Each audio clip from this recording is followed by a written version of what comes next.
जय हिंद दोस्त। आज मैं लाया हूँ जीके जेस का क्वेश्चन इंडियन आर्मी के लाया हूँ टॉप। इसमें 40 क्वेश्चन है इंडियन आर्मी के लिए। तो चलिए यहाँ से क्वेश्चन स्टार्ट करता हूँ।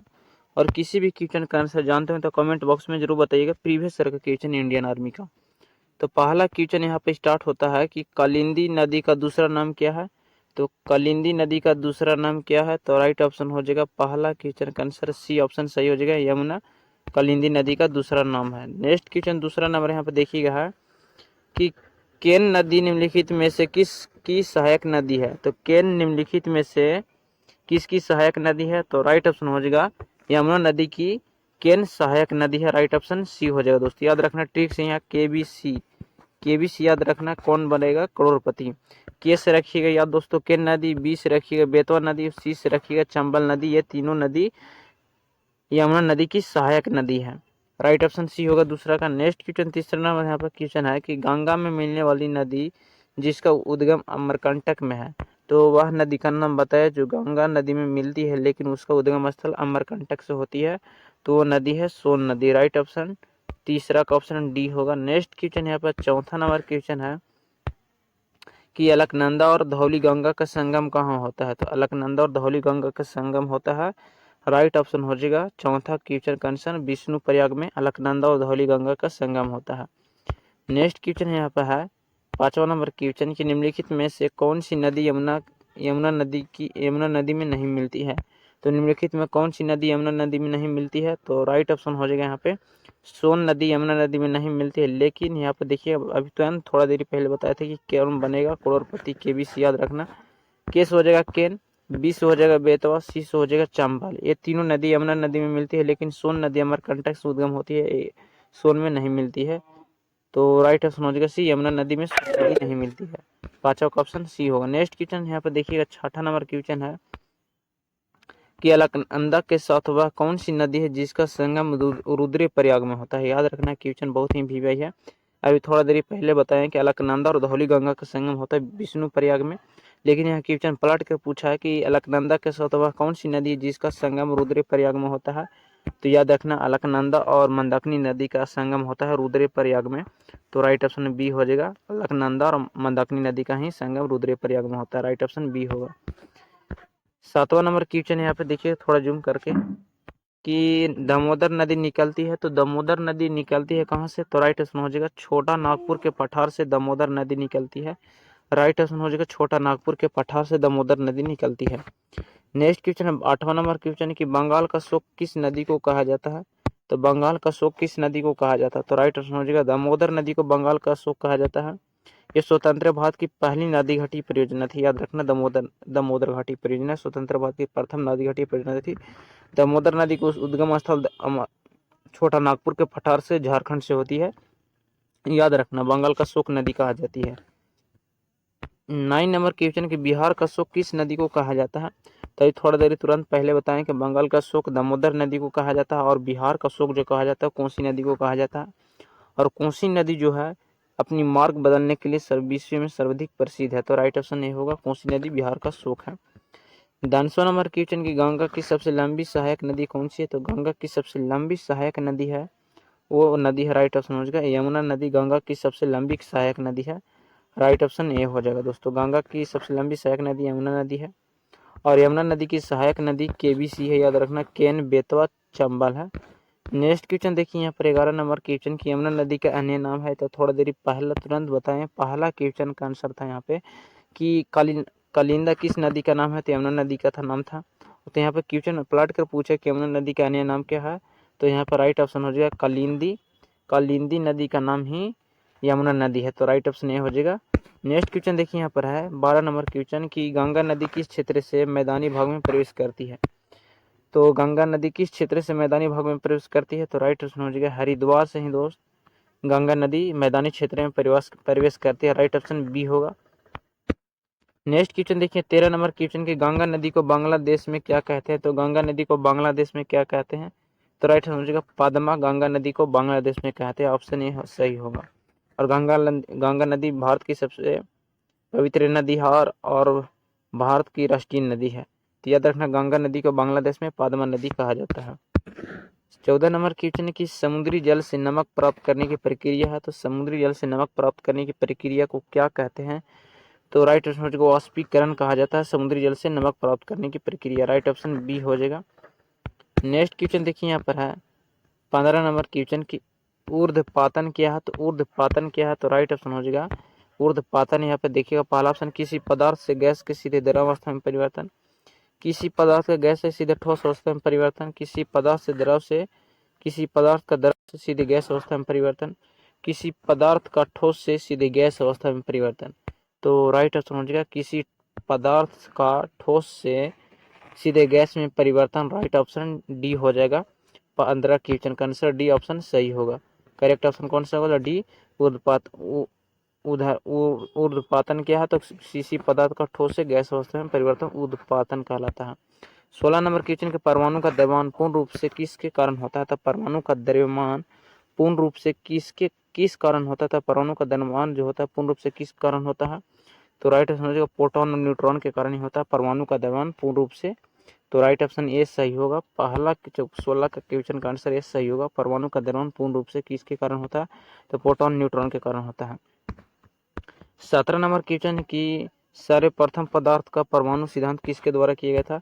तो सर्वप्रथम पदार्थ का परमाणु सिद्धांत किसके द्वारा दिया गया था? तो राइट ऑप्शन हो जाएगा डाल्टन के द्वारा सर्वप्रथम या पहली बार पदार्थ का परमाणु का सिद्धांत दिए थे। ऑप्शन बी सही।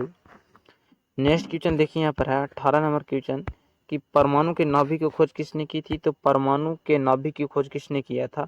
तो राइट ऑप्शन हो जाएगा रदरफोर्ड ने ही परमाणु में नाभिक की खोज किए थे। तो परमाणु के नाभिक की खोज रदरफोर्ड ने किए थे। याद रखना नाभिक दोस्तों किसे कहते हैं? तो वृत्ताकार पथ पर जो चक्कर लगाता है उसे नाभिक कहते हैं। नाभिक में क्या रहता है? तो बताइएगा कमेंट बॉक्स में। इलेक्ट्रॉन या प्रोटॉन या न्यूट्रॉन रहते हैं। तो आप लोग जरूर बताइएगा कौन कौन नाभिक में रहते हैं। अल्बर्ट आइंस्टीन ने यहाँ पे याद रखना अल्बर्ट आइंस्टीन ई बराबर याद रखना ई बराबर mc² का सिद्धांत दिए थे, जिसे द्रव्यमान संरक्षण का सिद्धांत भी कहते हैं। डाल्टन ने दोस्तों किसका सिद्धांत दिया था? तो परमाणु को जो दिए थे सिद्धांत। थॉमसन ने क्या किया था? तो थॉमसन ने दोस्तों खोज किए थे इलेक्ट्रॉन को नेक्स्ट की 19 नंबर प्रोटॉन की खोज किसने किया? तो प्रोटॉन की खोज किसने किया था? तो राइट समझिएगा प्रोटॉन की खोज जे थॉमसन ने किए थे। और परमाणु को खोज गोल्ड स्टील ने किए थे। न्यूट्रॉन को खोज जेम्स चैडविक ने किए थे। तो राइट समझिएगा प्रोटॉन की खोज जे थॉमसन ने किए थे। नेक्स्ट क्वेश्चन 20 नंबर क्वेश्चन कि न्यूट्रॉन की खोज किसने किया? तो न्यूट्रॉन को खोज जेम्स चैडविक ने न्यूट्रॉन की खोज किए थे। 20 का ऑप्शन ए सही होगा। न्यूट्रॉन को खोज जेम्स चैडविक ने किए थे। नेक्स्ट क्वेश्चन 21 नंबर की इलेक्ट्रॉन की खोज कब की गई थी? तो इलेक्ट्रॉन की खोज कब की गया था? तो राइट आंसर हो जाएगा बी 1897 में इलेक्ट्रॉन को खोज किया गया था। नेक्स्ट क्वेश्चन देखिए यहाँ पर है 22 नंबर क्वेश्चन यहाँ पे देखिएगा है कि आधुनिक आवार सारणी में तत्व को वर्गीकरण का आधार क्या है? तो आधुनिक आवार सारणी किसने दिया था? तो आधुनिक आवार सारणी मेंडलीफ ने दिया था। और आधुनिक आवार सारणी में तत्व को वर्गीकरण का आधार जो है वो परमाणु संख्या के आधार पर तत्व को वर्गीकरण किया गया था आधुनिक आवार सारणी में। नेक्स्ट क्वेश्चन देखिए 23 नंबर क्वेश्चन है कि आधुनिक आवार सारणी में वर्गों की कुल संख्या कितनी है? तो आधुनिक आवार सारणी में वर्गों की कुल कितनी संख्या है? तो नहीं सॉरी दोस्तों, आधुनिक आवार सारणी में वर्ग की कुल संख्या कितनी है? तो राइट ऑप्शन हो जाएगा डी 18 आवर्तों की कुल संख्या। आधुनिक आवार सारणी में वर्गों की कुल संख्या 18 है। और नेक्स्ट क्वेश्चन 24 नंबर है कि आधुनिक आवार सारणी में आवर्तों की कुल संख्या कितनी है? तो आधुनिक आवार सारणी में आवर्तों की कुल संख्या 7 है। ऑप्शन बी सही होगा 24 का। यहाँ पे वर्गों क्वेश्चन में अगर पूछा जाएगा वर्गों की कुल संख्या आधुनिक आवार सारणी में, तो वर्गों की कुल संख्या 18 है। आवर्त पूछा जाएगा तो 7 हो जाएगा, याद रखना। नेक्स्ट क्वेश्चन देखिए यहाँ पर है 25 नंबर क्वेश्चन। ये बहुत ही मोस्ट इंपोर्टेंट वीवीआई क्वेश्चन है। 25 नंबर क्वेश्चन के अक्रिय गैस आवार सारणी के किस समूह में होते हैं? तो अक्रिय गैस जो होते हैं वो आधुनिक आवार सारणी के किस समूह में है? तो अक्रिय गैस आवार सारणी के किस समूह में है? तो राइट ऑप्शन हो जाएगा अक्रिय गैस आवार सारणी के किस समूह में है? तो राइट ऑप्शन हो जाएगा समूह 18 में ही अक्रिय गैस आवार सारणी के है। तो राइट ऑप्शन ये होगा। नेक्स्ट क्वेश्चन 26 नंबर क्वेश्चन है कि क्षारीय धातु को आधुनिक आवार सारणी में किस समूह में रखा गया है? तो क्षारीय धातु को आधुनिक आवार सारणी में किस समूह में रखा गया? तो क्षारीय धातु को आधुनिक आवार सारणी के किस समूह में रखा गया है? तो राइट ऑप्शन हो जाएगा पहले समूह में रखा गया है। क्षारीय धातु को आधुनिक आवार सारणी के पहले समूह में। 27 नंबर क्वेश्चन यहाँ पे कि क्षारीय धातु को क्षारीय मृदा धातु किससे संबंध रखते हैं। तो क्षारीय धातु क्षारीय मृदा धातु किससे संबंध रखते हैं, तो राइट समझिए एस ब्लॉक से संबंध रखते हैं। ऑप्शन एस ब्लॉक सही होगा। मैं बता दूं दोस्तों, जितना भी मैं क्वेश्चन करा रहा हूं और जितने भी रिलेटेड धातु से आ रहे हैं या जो भी क्वेश्चन आ रहे हैं, मैं बता दूं कि ऑलरेडी क्वेश्चन एग्जाम में पूछा गया। इंडियन आर्मी के एग्जाम में मैं क्वेश्चन लाया हूँ, वैसा क्वेश्चन लाया हूँ जो एग्जाम में पूछने की संभावना बनता है और पूछा गया क्वेश्चन है। तो नेक्स्ट क्वेश्चन देखिए 28 से यहाँ पे क्वेश्चन है कि निम्नलिखित में कौन सा सबसे अधिक वैद्युत ऋणात्मक तत्व है। तो सबसे अधिक विद्युत ऋणात्मक तत्व फ्लोरीन तत्व को कहा जाता है। ऑप्शन बी होगा फ्लोरीन। नेक्स्ट क्वेश्चन यहाँ पे देखिएगा 30 नंबर क्वेश्चन है कि निम्नलिखित में कौन सी अधातु सामान्य ताप पर द्रवावस्था में रहती है। तो निम्नलिखित में कौन सी अधातु सामान्य ताप पर द्रवावस्था में पाया जाता है। तो राइट ऑप्शन है, अधातु की बात किया जाए तो राइट ऑप्शन हो जाएगा ब्रोमीन। अधातु सामान्य अवस्था में द्रवावस्था में पाया जाने धातु है ब्रोमीन। राइट ऑप्शन डी हो 30 का। नेक्स्ट क्वेश्चन यहाँ पे देखिएगा है 31 नंबर क्वेश्चन, किस तत्व को रसायन विज्ञान में अवारा तत्व की संज्ञा दी है। तो किस तत्व को रासायनिक विज्ञान में अवारा तत्व की संख्या दिया गया है। तो हाइड्रोजन, याद रखना हाइड्रोजन तत्व को ही आधुनिक आवर्त सारणी में अवारा विज्ञान आधुनिक आवर्त सारणी में अवारा तत्व की संज्ञा दिया गया है। राइट ऑप्शन सी होगा हाइड्रोजन। 32 नंबर क्वेश्चन की सबसे हल्की धातु है। तो सबसे हल्की धातु की बात किया जा रहा है तो राइट ऑप्शन लिथियम सबसे हल्की धातु है। राइट ऑप्शन बी होगा। पृथ्वी पर सबसे भारी तत्व कौन है, तो आप लोग कमेंट बताइएगा। और जो आवर्त सारणी में सबसे भारी तत्व कौन है वो भी कमेंट बताइएगा, पृथ्वी और आवर्त सारणी में बताइएगा। 33 नंबर क्वेश्चन के धातु को हमेशा मिट्टी के तेल में या किरोसिन में रखा जाता है। तो किस तत्व को या किस धातु को मिट्टी के तेल या किरोसिन के तेल में डुबा कर रखा जाता है। तो राइट ऑप्शन हो जाएगा सोडियम धातु को। सोडियम धातु को ही, सोडियम और पोटेशियम ऐसा धातु है जिसका क्रियाशीलता इतना ज़्यादा है कि हम खुला या वातावरण में छोड़ देते हैं तो स्वतः आग लग जाता है। इसी कारण हम इसे किरोसिन तेल या में डुबा कर रखते हैं सोडियम पोटेशियम को। 34 नंबर क्वेश्चन यहाँ पे कि हरे पादपों में क्लोरोफिल बनने के लिए निम्नलिखित में कौन सा तत्व अनिवार्य है। तो हरे पादपों में क्लोरोफिल बनने के लिए निम्नलिखित में कौन सा तत्व अनिवार्य है। तो हरे पादपों में क्लोरोफिल बनने के लिए कौन सा तत्व अनिवार्य है। तो राइट ऑप्शन हो जाएगा यहाँ पे मैग्नीशियम। राइट ऑप्शन सी होगा मैग्नीशियम हरे पादपों में क्लोरोफिल बनने के लिए अनिवार्य माना जाता है। राइट ऑप्शन सी होगा। 35 नंबर क्वेश्चन यहाँ पे कि निम्नलिखित में कौन सी धातु विद्युत के सबसे अच्छी सुचालक है। निम्नलिखित में कौन सी धातु विद्युत की सबसे अच्छी सुचालक है। तो राइट ऑप्शन हो जाएगा 20 तांबा धातु विद्युत का सबसे अच्छी सुचालक धातु मानी जाती है। राइट ऑप्शन बी होगा 35 का। 36 नंबर क्वेश्चन की माचिस के तीली पर कौन सा पदार्थ होता है। तो माचिस के तीली पर जो पदार्थ होता है वो लाल फास्फोरस होता है। राइट ऑप्शन सी होगा। कौन सा पदार्थ होता है तो लाल फास्फोरस होता है। 37 नंबर क्वेश्चन की पृथ्वी के वायुमंडल में सबसे अधिक मात्रा में पाई जाने वाली गैस है। तो पृथ्वी के वायुमंडल में सर्वाधिक मात्रा में पाई जाने वाली गैस की नाम पूछा जा रहा है। तो राइट ऑप्शन है नाइट्रोजन गैस। पृथ्वी के वायुमंडल में सर्वाधिक मात्रा में पाया जाने वाला गैस 78.08% पाया जाता है पृथ्वी के वायुमंडल में नाइट्रोजन।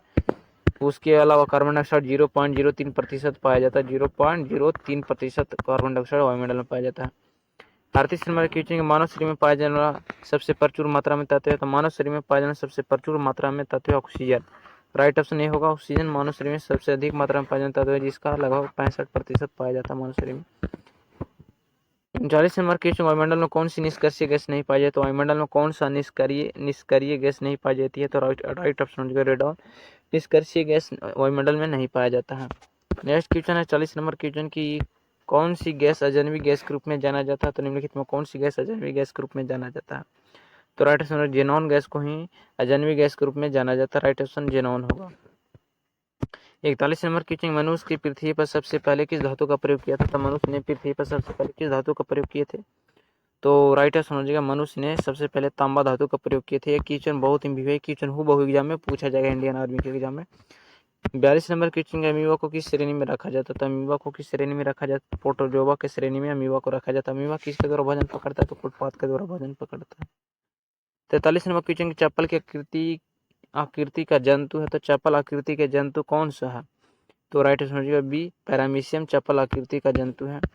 44 नंबर क्वेश्चन यहाँ पे देखिएगा है कि पौधे और जंतुओं के बीच योजक कड़ी के रूप में जाना जाता है। पौधे और जंतुओं के बीच में योजक कड़ी के रूप में जाना जाता है इग्लूना को। राइट ऑप्शन बी होगा। पौधे और जंतुओं के बीच में योजक कड़ी के रूप में इग्लूना को जाना जाता है। जय हिंद दोस्तों, आज का वीडियो में इतना ही।